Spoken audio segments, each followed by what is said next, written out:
Hello, friends. Happy Tuesday. Woo! All right, so Jack and I just want to talk to you a little bit about marriage today and life and what's really important in life and how to express those things and apprehend them, and some things that we put in place to show value and substance also in life and being able to weigh the differences. So. Right. So as we know, we just had Thanksgiving. Wish everybody happy Thanksgiving if we didn't get the opportunity to speak to you about that. And we just wanted to talk about life and life in general, marriage, and just the flow of life.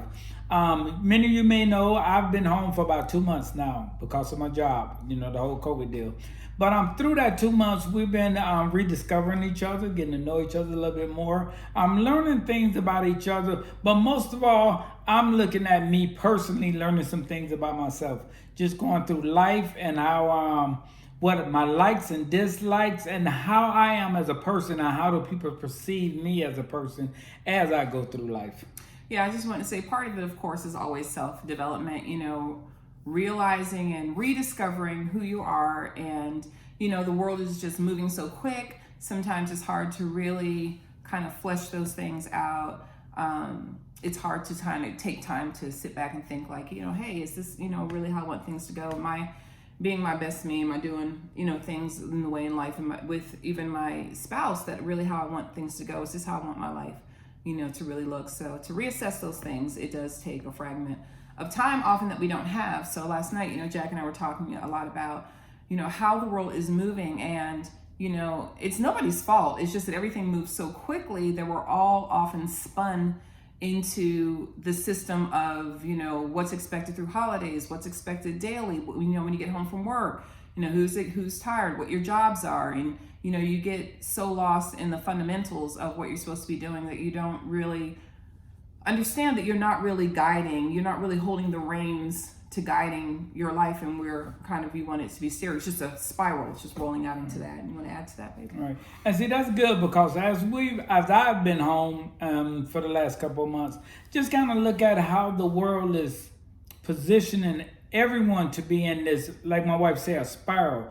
When you find yourself, you get sucked into that spiral, and then all of a sudden you're on this treadmill. You're just constantly running. And you really forget about the things that you had desires of when you was young, when you was a child, or some desires that may be in your heart. And even if you have reached them desires, because the world is moving so fast, you don't really get the opportunity to sit back and say, I have achieved that. I have did that. I have reached a level of life that I didn't realize I was going to reach, because a lot of times you're moving so fast through our life, and life is pushing us so fast that you really don't get to recognize, give the praise, or be able to enjoy the fruits of your labor. Yeah, I was going to also say, really celebrating the small goals in life that you make, but do have goals.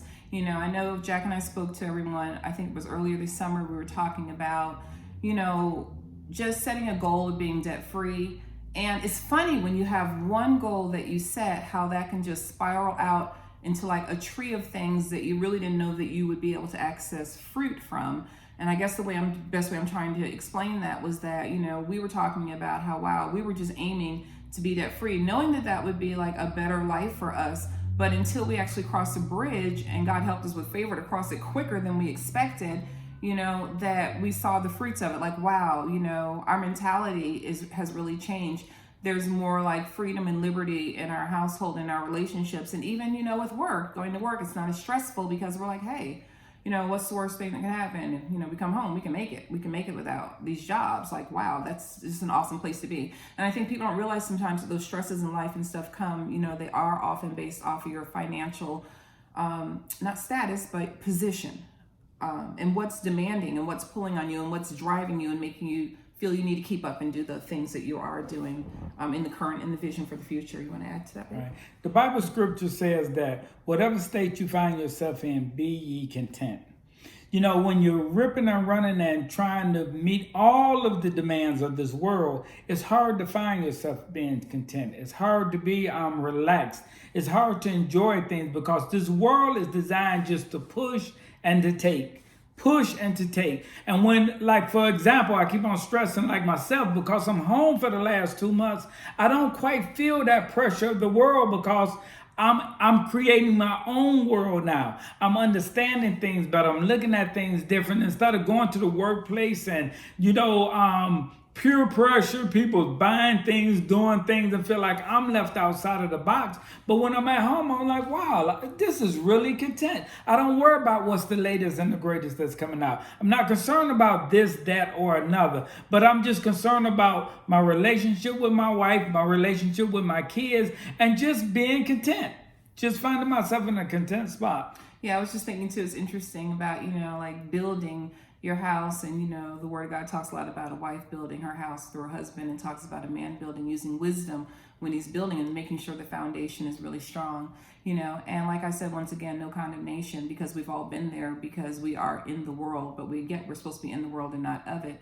But it's so hard sometimes with everything, what's on the news and what your neighbors are doing and what all the events that are going on. It's like we end up just, it's like rat race. We're just trying to keep up. We're just trying to keep up. And we're actually losing, a lot of the fragrance and essence of enjoying life. Like back in the day, I don't know about you guys, but we're old school. So back in the day, when I really flash back, I'm like, wow, this kind of feels like back in the day, except with more money, which is good, because back in the day, it was like everything was just so holistic. Like you had a cookout and all your family was there. Like everybody was just like enjoying life and spending more time cooking, spending more time, talking instead of texting, spending more time. And then, of course, we're in a modern world, so everything is just, hot wave, microwave, text, talk, move it, keep it moving. You'll fall behind if you, this or that. And there's so many other demands on you besides the ones sometimes you don't realize your spouse have, because there's no room to find out about it that much because you're just so busy with everything else. And if your body is physically there, actually your mind can be somewhere else because it's still running on what happened over here or how that went down over there. And like I said, just having that liberty, setting goals, and also getting debt free is just really important to let a lot of those things dissipate, because they don't matter as much. The weight of fear is not on you as much as, oh, what is the boss going to do? It's kind of how. God's, God's got you all the time, but it's not so much pressure of man and what man has to do with you. So in closing words, I'd like to say, first of all, don't wait till retirement to start living your best life.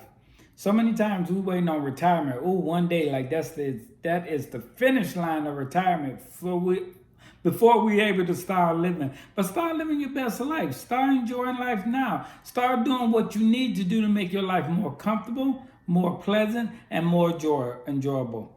But once again, this is Jack and Dana Daniels. We thank you guys for joining us once again on a Tuesday, and we believe God's speed. We speak blessings, healings, and we believe in God's best for you. We love you. In Jesus' God name, loves you more. be blessed. Bye.